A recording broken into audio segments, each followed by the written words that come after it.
Hi everyone, I'm Dominique, And I'm Adriana, and we are Survivor Sisters. Survivor Sisters is a podcast and organization that shares the stories of sexual assault survivors on college campuses to educate, empower, and inspire other survivors and their peers to take action against sexual assault.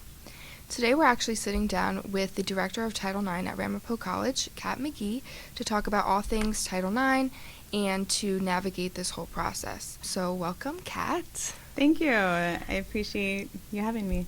We first just want to start off by talking about what Title IX is for those who don't know and what the Office of Title IX is responsible for. Okay. So Title IX is a federal civil rights law. It protects students from sex and gender-based discrimination. Title IX is actually only 37 words long, and so I brought it with me because I think it's important for folks to know, what does this law actually say? So it reads, no person in the United States shall, on the basis of sex, be excluded from participation in or denied the benefits of or be subject to discrimination under any educational program or activity receiving federal financial assistance, right? So to break that down, it's basically the federal government saying, if you get money from the feds for any education, you're not allowed to discriminate on the basis of sex and gender. So this law has developed over time in really significant ways. Essentially, what it boils down to, though, is ensuring access to education, right? Everybody is entitled to a campus that's free from discrimination, and sexual violence being the most extreme version of discrimination. Mm-hmm. And so what is the office specifically responsible for? So it's actually very broad in scope. I know that your focus and what we're going to speak most about today relates to sexual violence, but it protects students from any form of sex or gender discrimination. So that could be for pregnant or parenting students to make sure that they still have access to their education. That could be for LGBT or gender nonconforming students to make sure that they're not being harassed or belittled or bullied on the basis of their identity.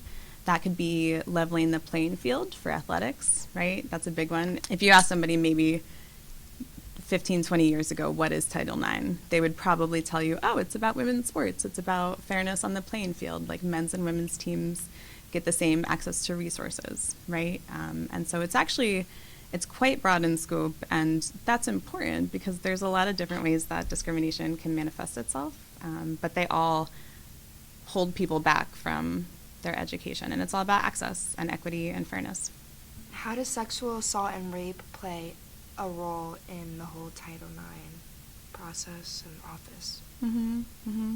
So on a day-to-day basis, the majority of my time, and I think many directors of Title IX, or sometimes they're called Title IX coordinators, really focus on this as an issue because the safety of our students and our campus is number one, right? Like if you have experienced trauma, if you have been physically threatened in any way, of course that's going to limit your ability to excel as a student, right? And particularly because we're in this moment right now where federal guidance is very much changing and shifting. Looking at sexual assault is an important piece of this. And when I say sexual assault, for our non-New Jersey folks who might be listening, or internationally even, in New Jersey, the crime of rape is called sexual assault, right? So that's just why I think being cognizant of the language that we use is important. And so that's why I'm saying sexual assault as opposed to rape. But yes, it's when we're talking about having a safe environment, a place that students can learn and thrive. And when we think about the continuum of sexual violence, that's the most extreme version of violence. The Department of Justice qualifies sexual assault, rape, as second only to murder, right, in egregiousness and violence. And so the reason that colleges have Title IX offices is to make sure that we're providing a safe campus for our students. And if we can't eliminate sexual violence on our campuses entirely, we need to be well prepared to respond and to support students who have experienced sexual violence. So I just wanted to move on more towards the resources that you offer that are open specifically to survivors. Can you talk a little bit more about what those are? I don't know if these resources are open at every single college university, but if you could speak to at least Ramapo and like what Ramapo has open to survivors. Sure. So first and foremost, counseling is an important resource for our survivors. And so we offer confidential counseling services. That's going to help to ensure that they're safe, like in their body and themselves. And really importantly, because they are a confidential resource, that's where students can go to learn about their rights and their resources and options without necessarily telling somebody who is a mandated reporter, right? And so on our campus, I really appreciate the fact that we do have this wall between the counseling center and my office, and that confidentiality is paramount. And they can call me, a counselor can call me and say, Kat McGee, hypothetically, if I had this scenario, what rights, resources, options, how could we advise the student there, right? And so that's a place that students can go to not only get emotional support, but in a confidential way, feel out, maybe they do want to later down the line make a formal report to the college, right? And so that they could learn more about what that might look like in a confidential environment. We also have an Office of Violence Prevention here at Ramapo that does a lot of education and advocacy and activism surrounding this issue. And so many times for survivors, that can be part of their healing journey. They want to get involved in this issue. They want to help to change the culture on their campus community. They want to make it safer for themselves and their friends and siblings and, you know, students to come generations from now, right? So our Office of Violence Prevention is our like key area of education and changing the culture here on campus. Additionally, we have a really good relationship with our county prosecutor's office. And so one of the things that students should know about is that sexual assault is a violent crime, right? It's against college policies, but you also have rights in terms of working with law enforcement. And so one of the things that we do in our Office of Title IX is educate students about their rights on campus and off campus. And if they wanted to speak with somebody from off campus, we can connect them with those resources. And we work really closely with our Northern New Jersey Healing Space. That's our Sexual Violence Resource Center. Your guest, Summer McSpirit, a couple episodes ago, is from that agency, right? And so they come to campus to do accompaniments to support students through this process. They can be a personal advisor. They can sit with students every step of the way through an investigation if that's something that the student wants, right? And so my job is about connecting folks to resources both on campus and off campus. And then I would just kind of wrap up by saying that like we don't live single issue lives. Like our identities contain multitudes. There could be a lot of really unique resources that individual survivors might need, right? So here we have a Women's Center and LGBTQ services office. And so maybe connecting a student who identifies as non-binary or LGBTQ, that could be a really important resource for them just in terms of like peer and community support. Another example I would give would be international students. They, first of all, didn't grow up with Title IX because it's an American law. And second of all, they could have really unique fears around this issue that domestic students might not have, right? Like they might be afraid of being deported if they were to come forward. So part of my job too is identifying the individual student who comes to my office, what unique concerns might they be experiencing, and then connect them with relevant resources. So that's where I might loop in our international department and make sure that is translation an issue? Are the students trying to explain to their parents back home what on earth Title IX is and what's happening? Do they need like a translator or any resources along those lines? So it's going to be really individualized to make sure that the survivor gets the right support for them. I love that. Yeah. I think it's really important to just, like you said, like take each survivor and then look at how the different parts of their identities intersect with one another and how that can create or pose specific challenges that they're facing in regards to sexual assault, and that's really important. Also love that you have a confidential resource that survivors can use, because I feel like oftentimes survivors may not even realize that they're telling a mandated reporter, and by law the mandated reporter has to report it to the college, and then they get thrown into this whole reporting process and investigation, and that can be really re-traumatizing or triggering, and that's like a decision that every survivor has to make for themselves. So I love that you have that open as well. I think that's really important, and I don't know if every college across the country has something like that, but they definitely should. Counseling, for that reason, is so important, that you can talk to somebody in confidence. And the other thing, I'm not a counselor, right? But if I did have a piece of advice for survivors on college campuses, it's to understand that this isn't just going to go away on its own. Like, the impact of trauma doesn't magically disappear. You might be able to repress it for a little while to go about your life and get through finals or whatever you need to do to survive in that moment. But to seriously consider utilizing your counseling resources on your campus, they are invaluable. If you're a student, they're probably free, or at least included in the cost of your tuition, right? Nothing is free. But after college, counseling is expensive, right? Maybe your insurance covers it, maybe it doesn't.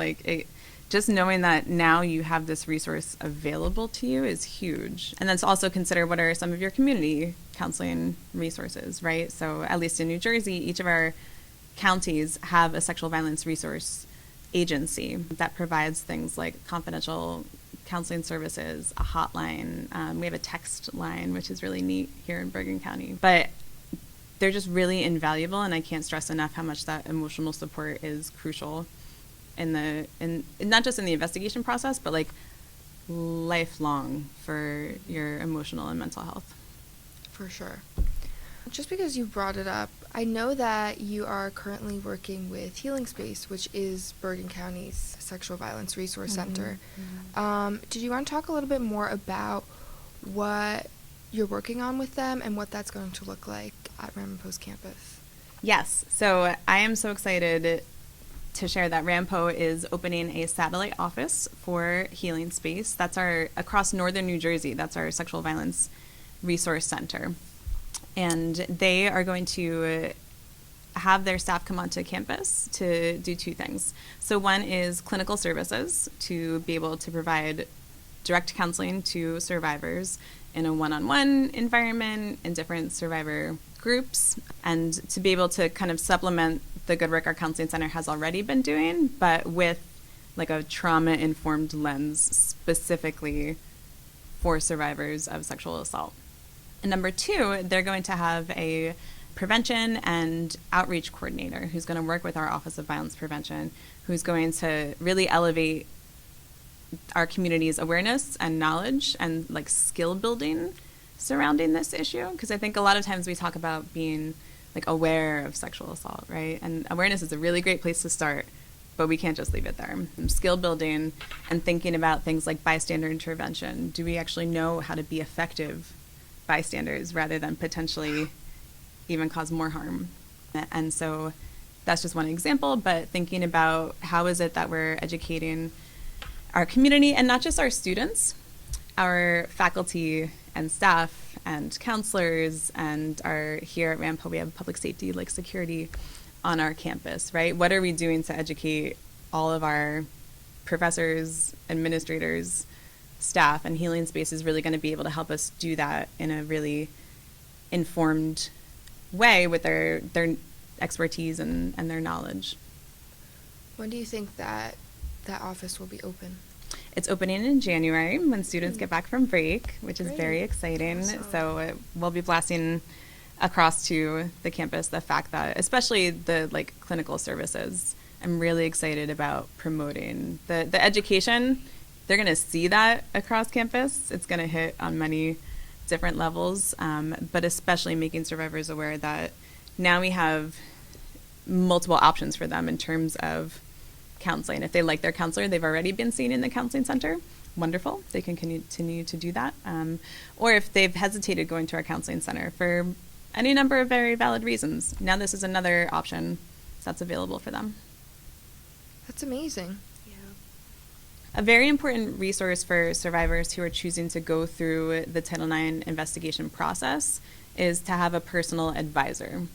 Now, schools might have a different name for this on different campuses, but essentially this is a support person that can accompany you through every step of the investigation, can be there with you through all of the meetings, interviews, if there's a hearing, that sort of thing. And ideally, this would be somebody who is knowledgeable about the process or the policy or could learn, right? And so that could be somebody like an advocate from your sexual violence resource center. That could be somebody like an attorney or even a law student if your school has a law school as well, and maybe they have like a free pro bono clinic that does this type of work. It could be potentially a professor or a staff person that you're close with on campus. It's really almost limitless in terms of who you could select as your advisor, as long as there's not a direct conflict of interest, right? Like you can't have somebody who's going to be a witness in the same investigation be your advisor.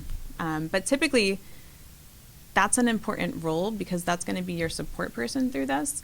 And that's somebody who can be focusing on the policies, the procedures, the logistics piece of this. While if you just experienced trauma, right? Like trying to delve into a sexual misconduct policy, ours here at Ramapo is 42 pages long. Wow. Now, a lot of that is information and resources, right? Like it's not just all policy. But there's a lot of detail. There's a lot that goes into this. And if you're trying to focus on your emotional well-being, your mental health, getting through classes, because by the way, you're still a student as you're going through all of this, not to mention if you have family obligations, a job, like all of the things that are on your plate, right? To be able to have somebody to help you navigate that is so important. So to really like comb through your resources, see who might be available to serve in that role. They're there to be an advisor to you. Typically, they don't have a speaking role in the process, right? So it's not like an attorney who's going to cut in and be, I object, or this is not a criminal process, and that's not the role of who that person is and what they do. But to have that person be there to advocate for you, and if something isn't right, then that person can also say, whoa, I'm confused. I read through the policy, and this, and this is supposed to happen, but that's not what I'm seeing. Let's try to understand what might be going on here, right? And if you're not in the headspace to be like advocating on a policy level, having somebody who can be in that role is really crucial.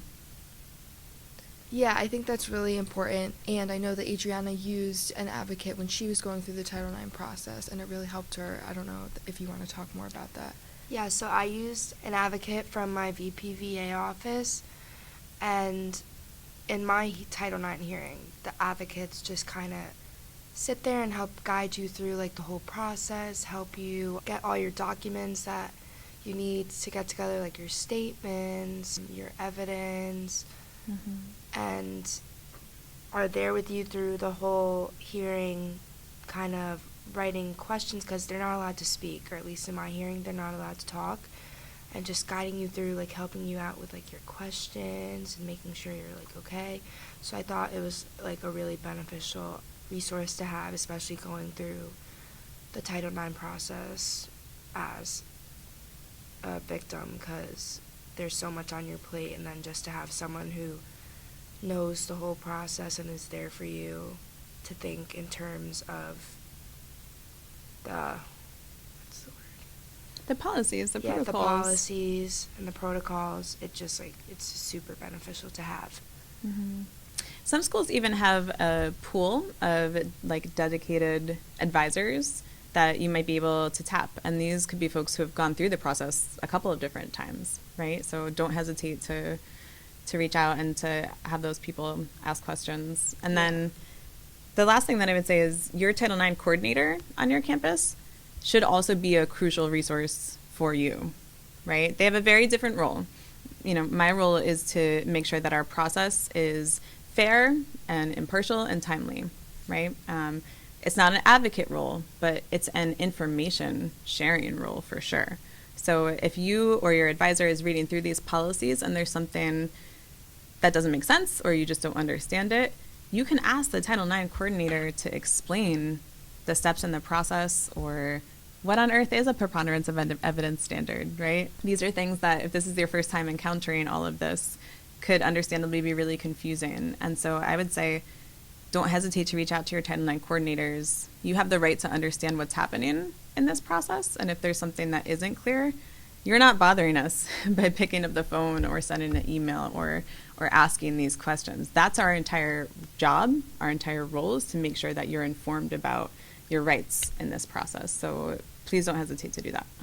Yeah, so I think now would be the perfect time to talk about what the Title IX process is and the different steps that survivors can take as far as like reporting, investigation, and then ultimately the final hearing. Absolutely.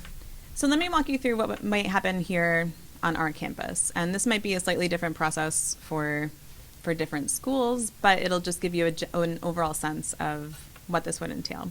So if a student comes into my office and has reported sexual assault or dating violence or stalking, first things first is we're going to make sure that the student is okay, right? Like what resources or support might they need to be safe and to be well? In the immediate aftermath of a sexual assault, that could potentially include something like, do they need medical treatment? Are they interested in getting evidence collection? What's commonly referred to as like a rape kit, right? An evidence collection kit. First and foremost, their health and safety is number one, right? And so we're going to go through all of that. And then we're going to talk about resources, options that they have in terms of if they wanted to move forward with the process. So one is if the student wants to take no further action, and we're just informing them about their rights and support that's available to them, right? The student is not required to tell us the name of the perpetrator or where this happened or when it happened. If they just need help, they need medical treatment, maybe they need counseling, maybe they missed a paper because of the impact of trauma and they need an accommodation like academically with professors, those are options on the table, right? So the first is to not go through the process. And I think that's important that students know that they're not required.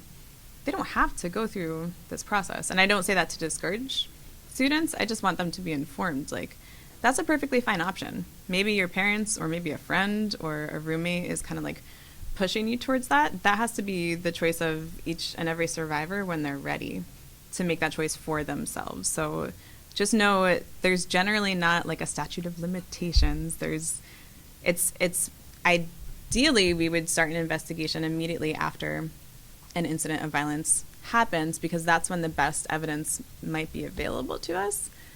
But there's a lot of really very valid reasons that survivors don't report right away, and that's okay. Maybe they don't report because just getting out of bed in the morning is like hard enough, right?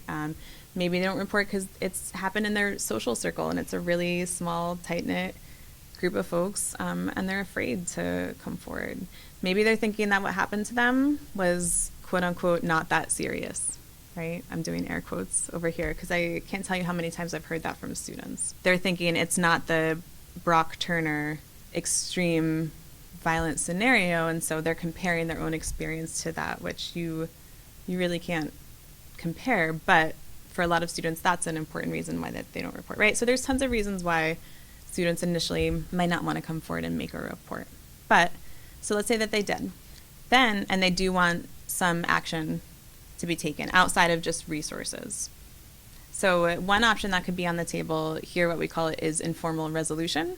Other schools might have like a restorative justice model or something along those lines. Basically, the idea here is addressing the harm to the individual and the community rather than punishment or sanctions, right? So an informal resolution is me as the Title IX coordinator trying to understand what is it that is limiting your access to education? Like, what are some of the potential barriers that are out there?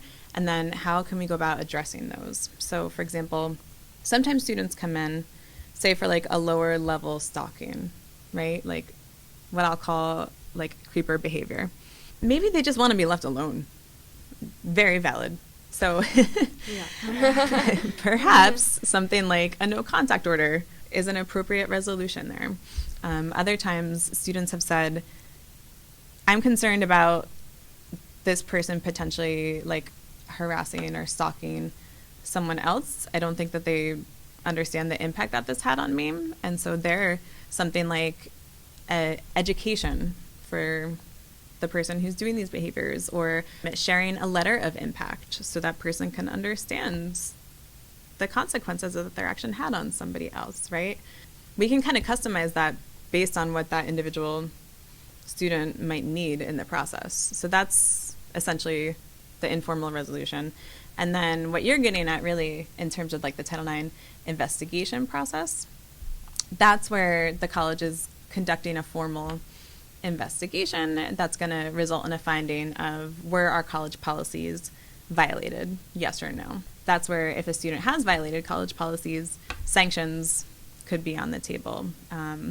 Everything from for very low level offenses, something like an official warning, right, all the way to being permanently expelled from the college or university. There's a range of sanctions. It's going to depend on the severity of the incident, if there's been any pattern of past violence that may have occurred, right? So it's going to really depend on the particulars of the investigation and what the college is able to determine happened. So the basic gist is this: a student would come forward.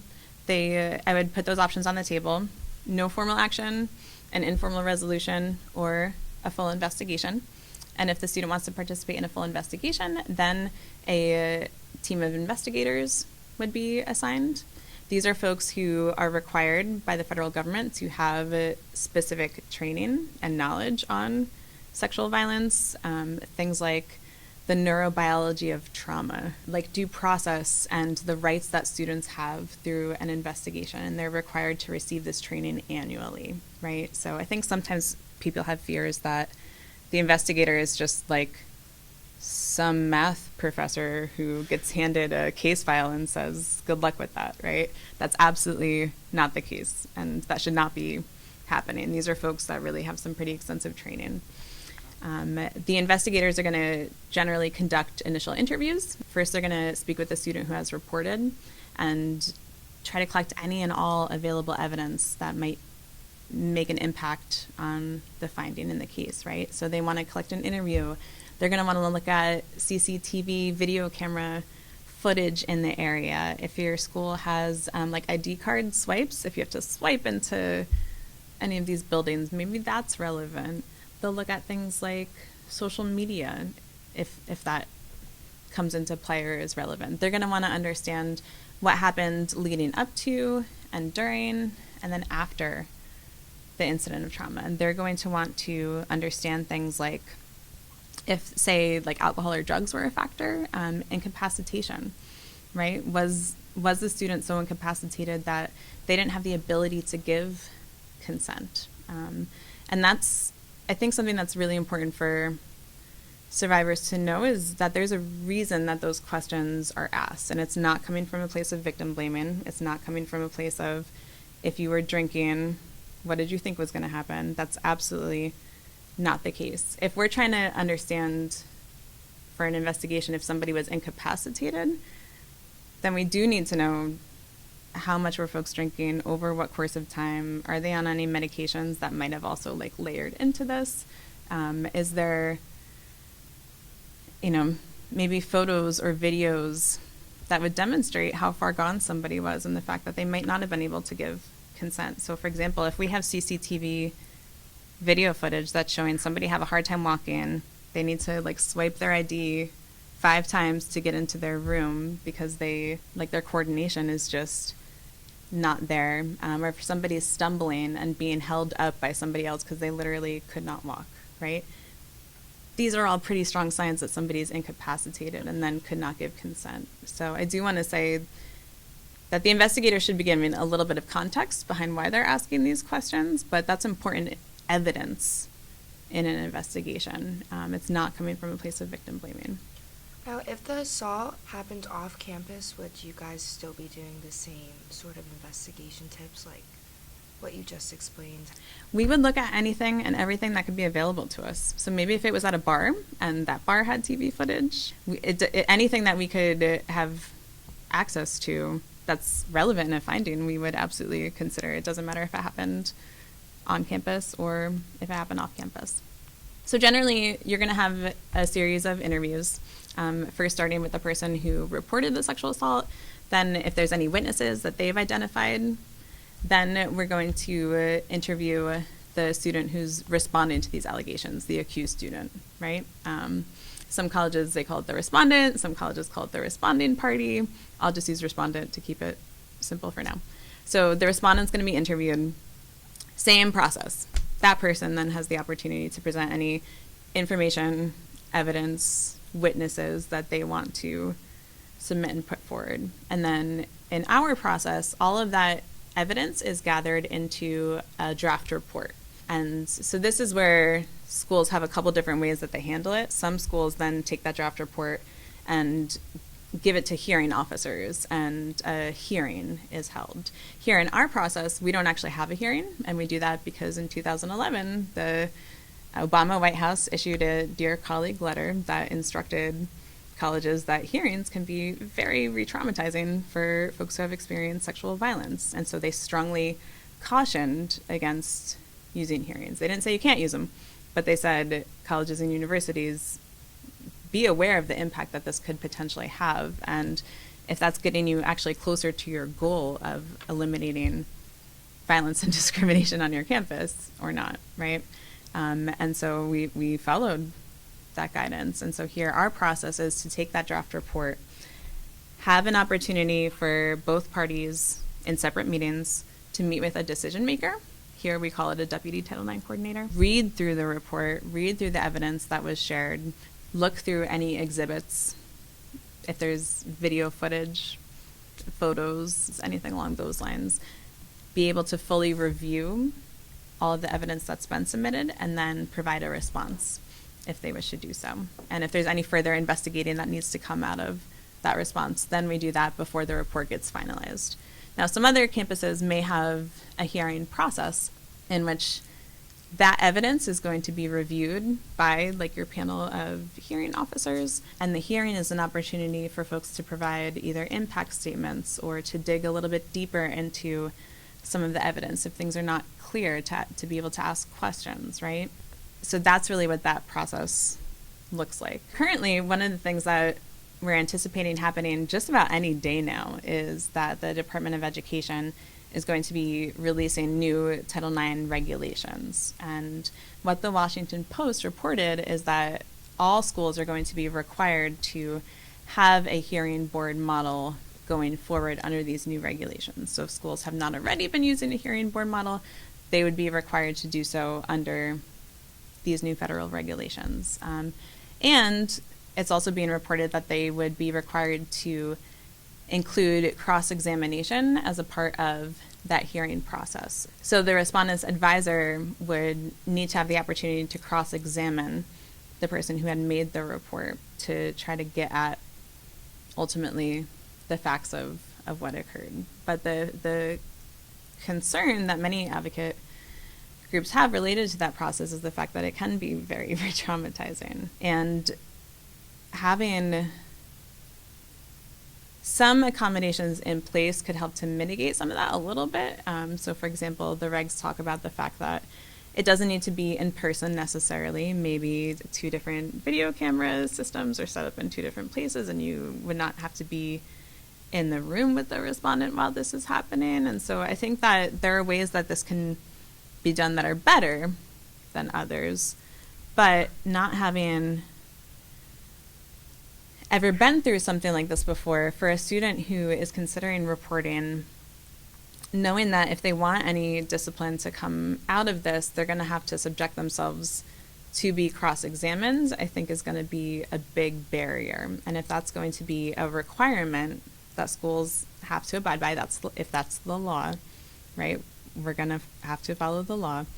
I think we're going to see a lot less formal reporting and a lot more students opting for something like restorative justice instead, because of the fears that they might have about the process. And that's where it's the job of Title IX coordinators across the campus to make sure that you have a really robust system to be able to respond to these things, to give students options wherever we can. So when you talk about the cross-examination, do you mean after reporting your initial statement, you come back in and you are questioned based off of the respondent's formal statement about how your 2 stories don't match up, or do you mean something completely different? That's exactly right. Okay, so Yeah, so that would involve questioning and asking about, okay, we have these two different discrepancies. Let's try to get at the facts of what happened. But cross-examination, in the context of it, like an attorney's mind, is basically to poke holes in the other side's story. And so I think what you're going to see is the students who have like the financial resources to be able to hire a pretty well-paid attorney are going to get somebody who is a litigator, who is used to seeing the inconsistencies, poking holes in this story, coming at this at every possible angle that's going to have the best benefit for their client, right? Like that's the job of an attorney. My concern with that, when we're talking about a college, we're talking about an administrative process. Colleges, we're not trying to be the criminal justice system. We're not trying to be a court of law. We're trying to uphold the college's rules. And unfortunately, what we're going to have here now are two different systems if the regulations go through as we think that they're going to go through, where you're going to have a higher standard, a higher bar, a higher process for when college rules are broken related to sexual misconduct and violence, as opposed to when a laptop gets stolen, right? And so Title IX is all about equaling the playing field, equity in the process, and I think that there can be a lot of benefits of cross-examination if it's done in the right way, but I fear that you're not always going to have a level playing field in terms of the advocates or the folks who are actually doing the cross-examination. And so we're going to have to really learn a lot as a field and do it pretty quick if these regulations come into play, to see what is it that needs to be done to make this process as fair as it can be, while recognizing if somebody truly has experienced trauma, the impact that this can have on them. And so that might be beefing up our emotional support for our students. So at Ramapo, you mentioned how you guys actually don't do like a formal hearing where, like in my Title IX investigation at Rutgers, I was like in the room with the respondent and the hearing officers, the Title IX director, our support people, and so you don't do that at Ramapo, just like clarifying that. That's exactly right. So with your individual hearing process that you guys do here, what do the outcomes look like for this process? Like if you want an example, my process was the investigation, a sanction, then appealed to a hearing, another sanction, then a final appeal to the Vice Chancellor of Student Affairs, and then final sanction. So how does your process here at Ramapo differ from my process that I went through at Rutgers? If Got you it. could talk about it. Thank you. So I talked about that we have a draft report that both parties have a chance to sit down, review the draft report, provide a response to the decision maker, right? After they provide the response, we've collected as much evidence through the investigation as we possibly can, that report would be finalized and our decision maker is going to issue an outcome. So both students would get a letter simultaneously by email and by a hard copy as well. That's going to explain the decision. Were our policies violated, yes or no? And it's going to explain the rationale, the reasoning based on the evidence for how did we arrive at that decision. And that letter is also going to include information for the appeals officer. And so either party can appeal to our appeals office. We have a chief equity and diversity officer. And so that's our appeals person here at Ramapo College. And it also explains the specific grounds for an appeal. So was the investigation not fair? Was the sanction too harsh or too lenient? There's very specific grounds that you can appeal on. And disagreeing with the outcome of the decision is not one of those grounds, right? Like at the end of the day, when these outcome letters go out, there's always going to be one side or the other is going to seriously disagree with the decision. They can't appeal on grounds of disproportionate sanction? Yes, they can. Okay. So that's if the different from just not agreeing with the outcome? Right, Okay. right. So maybe you're saying that, no way, this is a slap on the wrist. This is not fair. Or saying, actually, you're expelling somebody for a minor violation. That's not fair, right? In either direction, either party can appeal. And so appeals are done in writing to the appeals officer, and then the appeals officer responds to both parties, again, in writing with the rationale for whether or not the appeal will be approved. So either the appeal can be denied, saying, nope, the original outcome was appropriate, or it could be granted, and the appeals officer can redirect somebody to look at a specific part of an investigation, or could revisit the appropriateness of a sanction. It's going to depend on, like, what were the grounds that the person was appealing? What were they saying was not fair in the process in the first place? I could tell you it's extremely rare that further investigation becomes necessary at that point. We've already, like, exhausted through these interviews and the follow-up report review. It's generally not that we get new information, but it's possible, right? Like, maybe a cell phone video that wasn't available until 2 days ago suddenly comes up and is relevant. So it's unlikely that that could happen, but it is possible, and we want to leave that window open for students to present information that could be really important. So what are the specific outcomes or sanctions that you have at Ramapo? So looking at sexual assault specifically, Yes. rape, our policy states that only suspension and expulsion are on the table. So if a student is found responsible of sexual assault, those are the consequences. And I can tell you generally, when we're looking at a potential of suspension, we're generally looking at a time period of several semesters or potentially even years. It's a lengthy suspension. We take it seriously. Or in cases of egregious violence, permanent expulsion. I think that's great that suspension and expulsion are the only sanctions on the table for cases like this, because in a lot of other schools, they don't have those same options for sanctions. Mm-hmm. Like, they include things like academic probation, or like a warning, or you can do like community service or counseling, or things like that, where when talking about physically violating and harming another student, to just get a warning for something like that, it's very disheartening, and it causes, I think, a lot of pain to the survivor, because they're going through this whole entire process, they're violating, and it's just showing them that yeah, we're finding the respondent responsible for committing a senseless crime against you and for violating the school's code of conduct, but it doesn't really matter in a way, you know what I mean? Because he or she is just getting a slap on the wrist, and it's not really being taken as seriously as it should be. So I think it's great that Ramapo is making the steps to take this more seriously, and other colleges should follow. So what makes the distinction between suspension and expulsion when judging a Title IX case?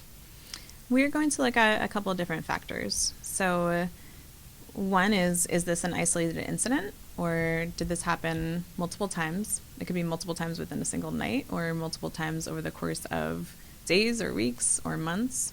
Sometimes we are investigating a single incident of sexual assault. And again, when I say that, I'm talking about rape, right? Sometimes it's a single incident. Sometimes students come forward after having been in, for example, an abusive relationship where sexual assault occurred multiple times over the course of the relationship. And so we need to understand how many allegations are we talking about, and if somebody's found responsible, how many violations are we talking about? That's going to be a key factor.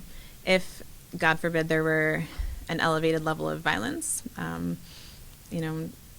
multiple perpetrators, a knife or a weapon, like strangulation, things along those lines, like high levels of additional levels of violence, that's going to have an impact. And then part of a college's responsibility is to the safety of all students on campus. And so we need to look at the harm that the violations that happened in this particular circumstance, but also the safety of all of our students, right? And so particularly where we see patterns of perpetration, that's going to potentially increase the sanction. If somebody was regularly found to be spiking someone's drink or using alcohol as a weapon to incapacitate somebody, they have a pattern of doing this, there's a possibility that they could do that to harm somebody else down the road. So when we're looking at the safety of our overall environment here on campus, that's a factor that we're going to look at. And then as I said earlier, if there's other patterns of violence that are coming into play for that same individual, if there's like past violations, maybe they're Title IX, maybe they're not. But if we have serious concerns about the student's ability to like function safely within the community and they've been found responsible for other violent violations, that's going to be something that we need to better understand. So why do you think that so many cases go unresolved? And are we doing anything to fix these issues? I feel like the Title IX process has a lot of limitations. Mm-hmm. And so I just want to get your take on what you think these limitations are and how they can affect students, but also if we are doing anything or if Ramapo is doing anything to try and solve some of these limitations. Mm-hmm. So first, can I ask, what do you mean by unresolved? That's coming from a place of wondering, like there's a difference between, was it not reported at all? Was it reported and the school just did absolutely nothing? Was it reported and investigated and somebody was found not responsible? Like what does unresolved mean for you? For me, I think more so because a lot of times these things happen and it's very much like he said, she said, like one person is saying one thing and the other person is saying another thing, and it's kind of, there's usually isn't a lot of evidence in terms of like witnesses or things like that. And so a lot of times, and I don't know specifically about Ramapo, but just from the research that I've done, a lot of times cases are just, after they're investigated, they're found like that there's not sufficient evidence, or they're just kind of thrown out on the basis of that. Right. So we absolutely have a difficult job in trying to investigate particularly sexual assault, because oftentimes the evidence that might be available to us is really limited. We have to make a decision based on the information that's in front of us, right? We have to weigh, basically, at this college we use a preponderance of evidence standard. So if you envision like the scales of justice, is it more likely than not? Does the scale tip slightly in one direction or another? And so you're exactly right. The evidence that we're looking at could be really limited. The college needs to make a decision on the basis of what information we could get access to. And so sometimes, even if one of our policies was violated, if we don't have a sufficiency of evidence to prove that, Mm-hmm. we need to go where the evidence leads us, right? As the Title IX coordinator, my job is to make sure that the college doesn't have a finger on the scale either way. We're just purely weighing the evidence of what's found in front of us. So if there's a case where somebody is not found responsible for violating the college policies, there's still work that the Title IX coordinator needs to do that comes out of that to look at making our whole campus safer, right? So part of this is it's the college's job to learn from these cases and to understand what changes, what might we need to make for our overall environment and campus community and culture and going forward. So for example, one of the things that I saw repeatedly in our investigations is a lack of understanding about consent. And here we have an affirmative consent standard, or as I just like to call it, consent, period. So a yes means yes standard of consent. It is clear to all parties involved that everybody is actively participating and engaging and wants the sexual activity that is happening. And if that's not crystal clear at any point, then it's the responsibility of the person initiating the sexual activity to stop and check in, right? So what I was seeing was a lot of misunderstanding about what consent is. And there's a lot of good reasons for that. Unfortunately, as a society, we've often waited until college to start educating students about what consent even is. And that is so problematic, right?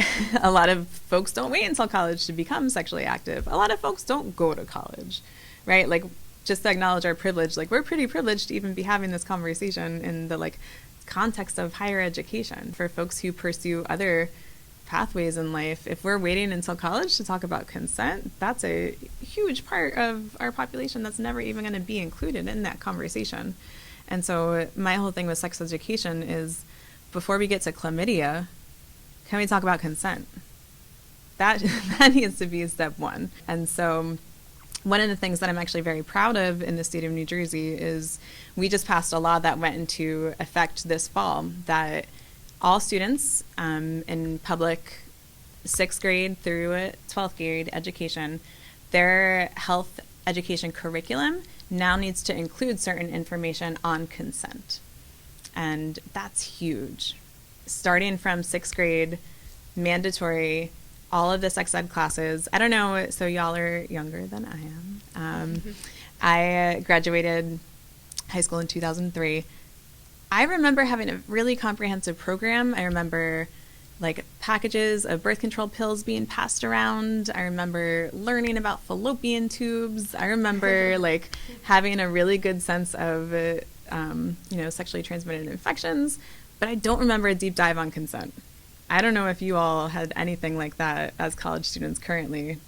I don't know. I don't think it should be different, but I go to a women's college, which, I mean, women can rape other women, but I don't recall, like, at Barnard there being a lot of education around consent.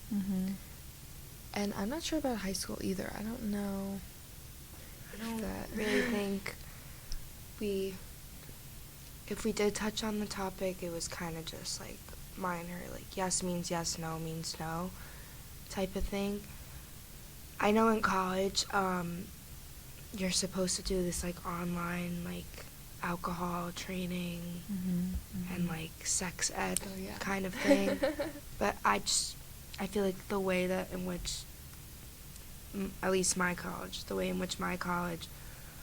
decided to really like teach about consent isn't that effective. It's kind of just right. So I think it is important that we learn from a younger age, because once we get to college, we're kind of just like, oh, what is this? Another thing I have to do, blah, blah, blah, type, okay, I'm passing through it. And that, if we learn from such a younger age about consent and, like, the importance of it, that maybe it will have an impact on what happens when we get to college. And I think it's going to have a huge impact, because I'm already seeing... So here at Ramapo College, and how I got on this tangent talking about like what our Title IX coordinators have to do after an investigation, right? Because I was seeing students not understanding consent, because this is lacking in like K through 12 previously, we beefed up our education for students. So first, before students even get here as new students, they take the online course that you're talking about, right? So like even before day one, they understand what's the expectations, but recognizing the limitations of online courses, right? Like they are not ideal ways of learning. I'll like leave it at that. So day one, when our students come here, the first full day that they're here, we do Scream Theater from Rutgers, a bystander education, like live role play theater program, which is really excellent. And then within the first weeks that our students are here, they go to a small group presentation with their first year seminar. So, maybe like 30 to 60 folks usually, and do a presentation that we call 0 Shades of Gray. So it is a 1-hour presentation on affirmative consent specifically. Because I was seeing in our investigations, understanding and the way that folks are like negotiating consent, like in their intimate lives, that was a huge issue that we were seeing over and over and over again. Students understand yes means yes and no means no, but what does that actually look like in the heat of the moment? And are you empowered to be able to like feel comfortable in that situation, to pump the brakes? Or are you listening to your partner when they're kind of demurring? Or if they're being silent and you're just charging ahead, assuming like green light unless somebody punches me in the face, right? Mm-hmm. I'm exaggerating a little bit, but Yeah. being able to understand the nuances of consent, like as it applies to our policy, but also as it applies in your life, and respecting your partner was huge. So now all of our new students do a 1-hour workshop. It's conducted by our Office of Violence Prevention that just focuses on affirmative consent. And so when I think about the cultures that we need to be creating on a college campus, policies and investigations, they have a really important role. We need to be able to hold students who violate our policies accountable for their actions. That's crucial. But at the end of the day, culture change is bigger than any one single investigation, and making sure that our students have a really good understanding of what this looks like, understanding affirmative consent, understanding that somebody who is incapacitated cannot give consent. I hope that that's very basic for your listeners, but I also know that like you all came up in a time of like Jersey Shore and Real Housewives and Bachelor and like goodness knows how many other programs where you regularly see people hooking up Yeah. on TV, and those folks are so drunk that they can't even find their shoes. Never mind give consent, right? Like our media is showing us images of what is actually a sexual assault. Somebody who's too incapacitated cannot give consent, and yet it's being played off on something like Jersey Shore. I'm picking on that because we're from New Jersey. It's like, oh, ha ha ha, like look at these drunk shenanigans, right? Yeah. And it's not funny. It impacts what college students think is acceptable or not acceptable when they get to campus without realizing the real harm that something like that can actually cause. So instituting an affirmative consent workshop is one of the steps.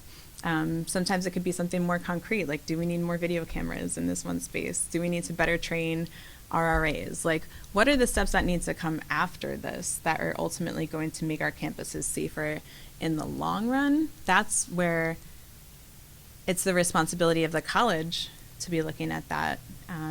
And that's where students can also be agents of change, right? So to think about what is the training that you wish you had when you were a new student, and how can you partner with the staff or the faculty, or does your school have a Title IX group, or do they have a county sexual violence agency that's doing really great work on this? Like you don't have to recreate the wheel. College students, you've been here for maybe a couple years, maybe even a couple weeks when a serious incident like this happens. Like it should not be on your shoulders to figure out how to solve these huge structural issues. But your voices can speak so much louder than I think the average student really realizes. And so advocating for some of these programs and what's going to be necessary here at Ramapo might be different from Barnard, might be different from Rutgers, might be different from you name it, right? Like each school is going to have their own unique challenges. But students really identifying what the issues are and like speaking freely to administration about that, that's what helps to, in a big way, get change rolling. Yeah, I agree.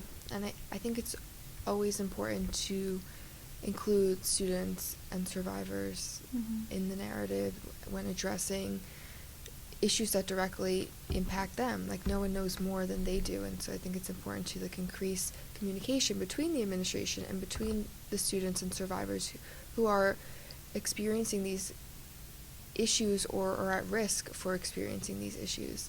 And as far as what you said about students and not realizing the full potential of their voices, like that's what we're trying to do here at Survivor Sisters, is to give students a platform to share their stories and to take a stand and show other people that this is a problem that exists and we need to do something about it, but also to show other survivors that they're not alone and that there are things that they can do or resources that they can utilize to help them. One fantastic resource that I have to shout out is the organization Know Your 9. They do great work overall, but specifically they have a campus organizing toolkit. It is like several dozen pages long of specific steps that you can take from an organization who has pooled all these different ideas, resources, strategies. Highly recommend folks checking out their campus organizing toolkit and, following them on social media. There's a couple of really great organizations who do good work along these lines. End Rape on Campus is another one. The It's on Us campaign for bystander intervention. You don't have to recreate the wheel. There's resources that are out there that can help you strategize and consider, okay, I want to make the biggest impact on my particular campus. Here's what I can do. Thank you so much, Kat, for sitting down with us today. We really appreciate it. And I think that it's really important for everyone listening to develop a better understanding of what Title IX is, what these processes look like, what are the resources and rights that students have available to them. And so we really appreciate you reaching out to us, and I hope that all of our listeners leave with a better understanding and better awareness of all the things that we talked about, and just with a better understanding specifically for survivors that there are people in place who can help you, and that there are resources that you can use on your campuses, and there's different organizations that you can go to that will help you navigate Title IX, but also just navigating your trauma and helping you heal in that way. Thank you so much for this opportunity. It's really great to speak with you all, and to all of the survivors who are out there and who are telling their stories. That's crucial. If we're going to talk about making our campuses safer, if we're going to talk about changing the culture, every time that somebody realizes their own voice, it helps to lessen the stigma. It helps people to see that they really are not alone. And so just thank you so much for this chance and for the great work that you're doing. Yes, definitely follow along and support survivors by subscribing to Survivor Sisters and following us on Instagram at Survivor Sisters, and just elevating the voices of survivors that we have on our podcast. It's really important that we show them that they're not only heard, but that they're respected and that they're validated. And yeah, I think with that, we will not be silenced.